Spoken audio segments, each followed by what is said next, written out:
Hello everyone, welcome to शिक्षा शिखा academy. आज की क्लास में हम लोग ए आर देसाई को पढ़ेंगे। ए आर देसाई जिनका जन्म 1915 में हुआ था और जिनकी उम्र 1994 में हुई थी। इनका पूरा नाम अक्षय रमणलाल देसाई है और इन्होंने भारतीय समाजशास्त्र में एक मार्क्सिस्ट अप्रोच दिया था। जैसे बहुत सारे इंडियन सोशोलॉजिस्ट हैं जो इंडोलॉजिकल अप्रोच से स्टडी करते हैं, स्ट्रक्चर फंक्शनलिस्ट अप्रोच से स्टडी करते हैं। उसी तरीके से ए आर देसाई ने मार्क्सिस्ट अप्रोच अपनाया था। अब इनके साथ साथ दो और थिंकर हैं जिन्होंने मार्क्सवादी परिप्रेक्ष्य को अपनाया भारतीय समाज के अध्ययन के लिए। एक थे आपके डीपी मुखर्जी और दूसरे हैं कैथलीन गॉफ। तो ए आर देसाई के साथ साथ आपको ये भी याद रखना है कि डीपी मुखर्जी और कैथलीन गॉफ भी आपके मार्क्सिस्ट थिंकर थे। अब मार्क्स के जो कॉन्सेप्ट है और मेथड ए आर देसाई ने दोनों का ही यूज़ किया है अपने अध्ययन में, ठीक है। तो ए आर देसाई ने मार्क्स की कॉन्सेप्ट और उनकी जो मेथडोलॉजी थी दोनों को यूज़ किया है। तो आपको ये भी चीज़ याद रखनी है।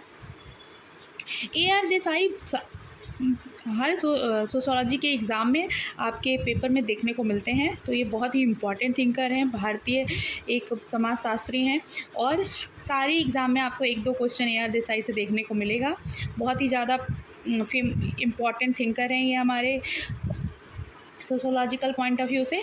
मार्क्सवादी अब लोग इनकी स्टडी करते हैं। इनका पहला जैसे मार्क्सवादी ढांचा क्या था, उन्होंने विचारों पर केंद्रित भारत विद्या मतलब इंडोलॉजिकल दृष्टिकोण को खारिज कर दिया। जैसा कि हम लोग को पता है कि घूरे, इरावती कार्वे, लुई दूमो, इन लोगों ने भारतीय समाज का जो अध्ययन किया था वो इंडोलॉजिकल अप्रोच से किया था। अब आपको ये जान के थोड़ा सा वो होगा कि घूरे टीचर थे, ए आर देसाई के टीचर थे घूरे, मतलब ए आर देसाई स्टूडेंट थे घूरे के, लेकिन इन्होंने अलग ही अप्रोच अपनाया भारतीय समाज के अध्ययन के लिए, जबकि घूरे एक इंडोलॉजिकल अप्रोच को अपनाते हैं। तो यहाँ पे उनको थोड़ा सा कॉन्ट्राडिक्ट करते हैं और इन्होंने बोला है कि जो इंडोलॉजिकल अप्रोच है हम उससे भारतीय समाज का अध्ययन नहीं कर सकते, और तर्क दिया कि भारतीय समाज को उसकी भौतिक परिस्थितियों और वर्ग संबंधों के माध्यम से समझा जाना चाहिए। जैसे कि भारतीय समाज में हम लोग देखते हैं कि वर्ग संघर्ष बहुत देखने को मिलता है, ठीक। वर्ग संघर्ष हम लोगों को देखने को मिलता है कि एक तो क्लास सिस्टम में हम इतना ज़्यादा जो अपर कास्ट है, लोअर कास्ट है, उस किस तरीके से जैसे हम लोग मार्क्स के परिप्रेक्ष्य में समझते हैं ना, बुर्जुआ और प्रोलेटेरिएट, ठीक। तो उसी तरीके से यहाँ पे भी वर्ग संबंधों के माध्यम से समझने पे जोर दिया।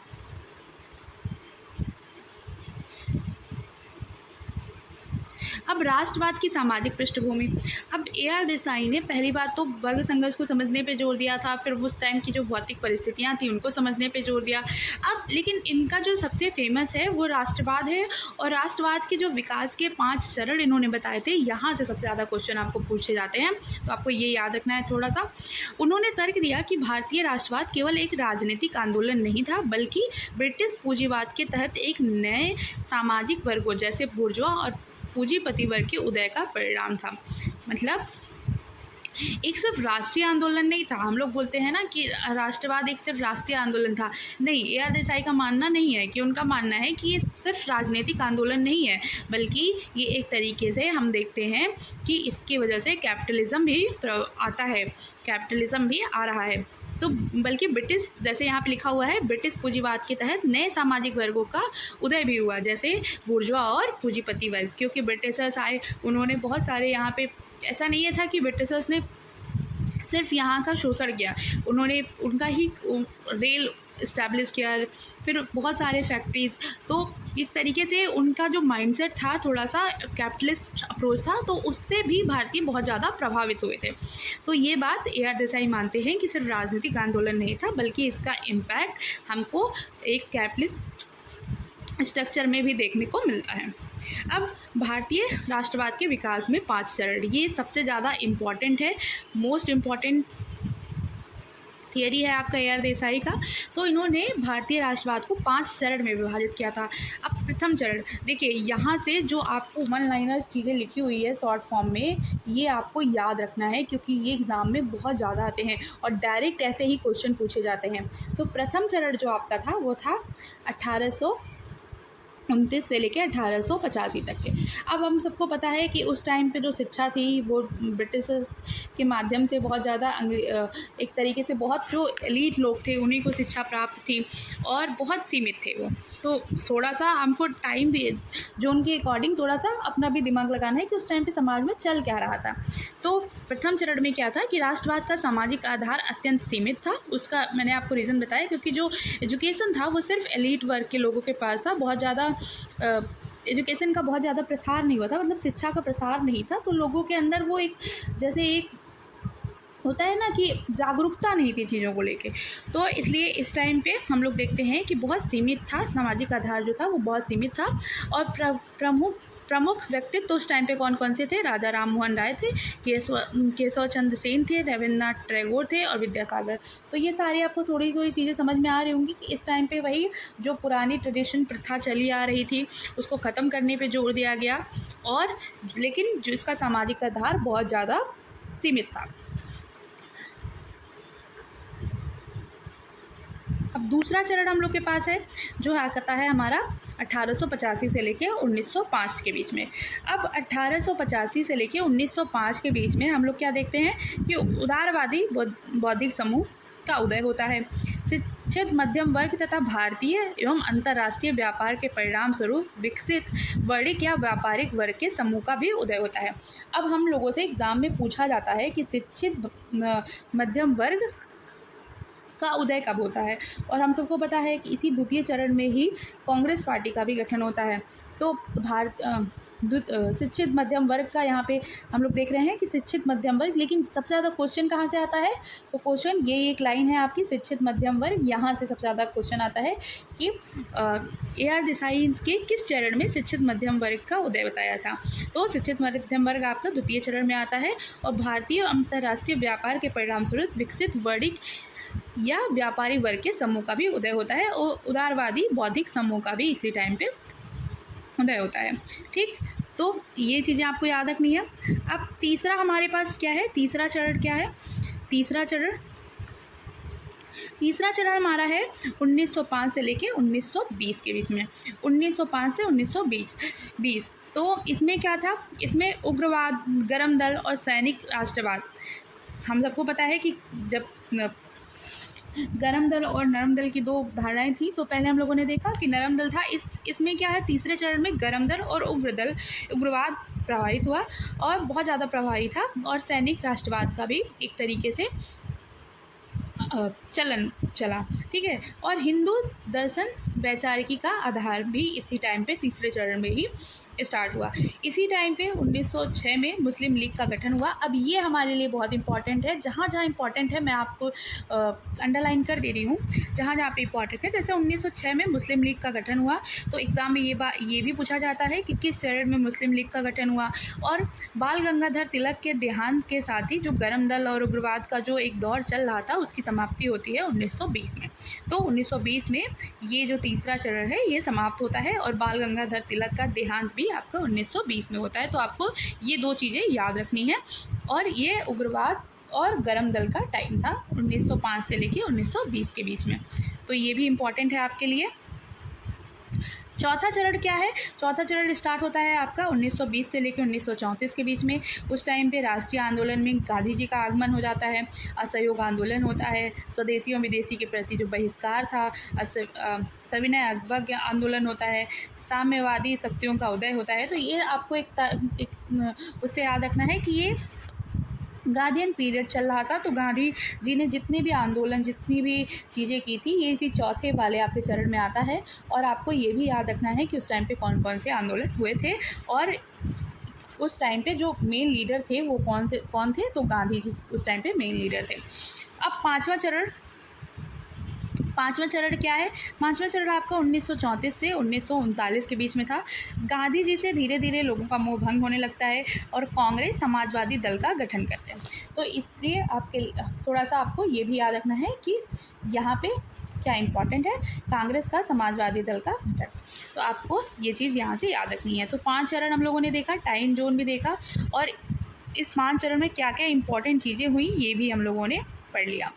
क्योंकि यहाँ से एग्ज़ाम में आता है क्वेश्चन, तो आपको ये बिल्कुल लाइटली नहीं लेना है।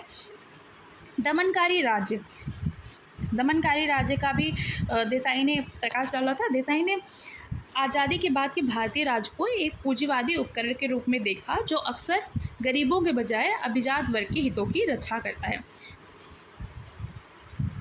आज़ादी के बाद की बात बताते हैं और ये बोलते हैं कि पूंजीवादी उपकरण के रूप में काम करता है जो आज़ादी के बाद भारतीय राज्य है वो, मतलब एक तरीके से कैपिटलिस्ट टूल की तरह काम करता है। और जो यहाँ पे गरीब लोग हैं उनके बजाय जो लोग जिन लोगों के पास धन है, शक्ति है, उनकी हितों की रक्षा करता है। ठीक, तो ये आपको याद रखना है कि दमनकारी राज्य के रूप में कैसे आज़ादी के बाद राष्ट्र काम करना स्टार्ट करता है। क्यों? क्योंकि पूंजीवादी लोगों के लिए जो कैपिटलिस्ट सोसाइटी के टूल की तरह काम करता है, प्लस जिनके पास पैसा है, वेल्थ है, पावर है और स्टेटस है, उनके हितों की रक्षा करता है, ना कि गरीबों के हितों की रक्षा करता है। तो इसलिए ये दमनकारी राज की बात भी ये करते हैं। अब क्या है? ग्रामीण परिवर्तन। उन्होंने भारतीय कृषि में सामंतवाद से पूंजीवाद की ओर संक्रमण और उसके परिणाम स्वरूप होने वाले कृषि संघर्षों पर प्रकाश डाला। अब देखो, भारतीय परिवर्तन, उन्होंने भारतीय कृषि में सामंतवाद से पूंजीवाद की ओर संक्रमण और उसके परिणाम स्वरूप होने वाले कृषि संघर्षों पर प्रकाश डाला। जैसे भारत में हमेशा से भारत कृषि प्रधान देश रहता है, तो कृषि प्रधान से किस तरीके से भारत में कृषि प्रधान से कौन कौन से स्टेजेस क्रॉस करके ये कैपिटलिस्ट सोसाइटी की तरफ मूव कर रहा है, इस पे भी इन्होंने एक अध्ययन किया और ये देखा कि किस तरीके से भारत में कृषि संघर्ष हैं हो रहे हैं, किन उसके पीछे क्या रीज़न है, क्या डिमांड है, इसका भी इन्होंने अध्ययन किया था। अब AR देसाई के जो मेजर बुक्स है वो हम लोग देख लेते हैं। Social background of Indian nationalism, जो आई थी आपकी 1948 में, और ये इनकी बहुत फेमस बुक है, बहुत बार एग्जाम्स में आ चुका है। रूरल सोशोलॉजी इन इंडिया, एक तरीके से रूरल सोशोलॉजी पे बहुत ही ज़्यादा इम्पॉर्टेंट ये इनकी बुक है, तो आपको ये याद रखनी है। और agrarian struggle in India after independence, agrarian struggle in India after independence. Agrarian struggle अगर आपको आता है, पेपर में कहीं देखने को मिलता है, तो ये एक तरीके से आप कीवर्ड्स की तरह याद कर सकते हो AR देसाई की, क्योंकि AR देसाई ने एग्रेरियन स्ट्रगल पे बहुत सारी बुक्स लिखी हैं। मैंने बस यहाँ पे इंपॉर्टेंट बुक ही मेंशन किया है, तो आपको ये एक तरीके से कीवर्ड्स की तरह भी याद रखना है। ठीक है, तो आज की क्लास में हम लोग AR देसाई को पढ़े। हम लोगों ने AR देसाई के ये 5 चरण देखा, 5वां चरण, चौथा चरण, तीसरा चरण, क्या क्या इंपॉर्टेंट चीज़ें थी, कौन कौन सी उस टाइम पे कौन कौन से डेवलपमेंट हुए, किस स्टेज में, ये सारी चीज़ें हम लोगों ने देखी। और कौन सा अप्रोच ये फॉलो करते हैं उसको हम लोगों ने पढ़ा। इनके साथ साथ मार्क्सिस्ट अप्रोच को और किसने फॉलो किया, तो DP मुखर्जी और कैथलीन गॉफ ने फॉलो किया। साथ ही साथ कई बार एग्ज़ाम में आता है कि AR देसाई ने मार्क्स के कॉन्सेप्ट और मेथोडोलॉजी दोनों को फॉलो किया था या नहीं, तो आपको ये भी पता होना चाहिए कि इन्होंने कॉन्सेप्ट और मेथोडोलॉजी दोनों को ही अपनाया था। और ये गुरे के शिष्य थे, तो आपको ये थोड़ा कन्फ्यूजन हो सकता है, क्योंकि गुरे इंडोलॉजिकल अप्रोच को फॉलो करते थे, जबकि देसाई ने इंडोलॉजिकल अप्रोच को पूरी तरीके से खारिज कर दिया था। तो कन्फ्यूज़ नहीं होना है, ये गुरे के शिष्य थे और इन्होंने मार्क्सवादी परिपेज को अपनाया था। तो आज की क्लास के लिए बस इतना ही। आई होप आपको आज की क्लास अच्छी लगी होगी। Thank you so much.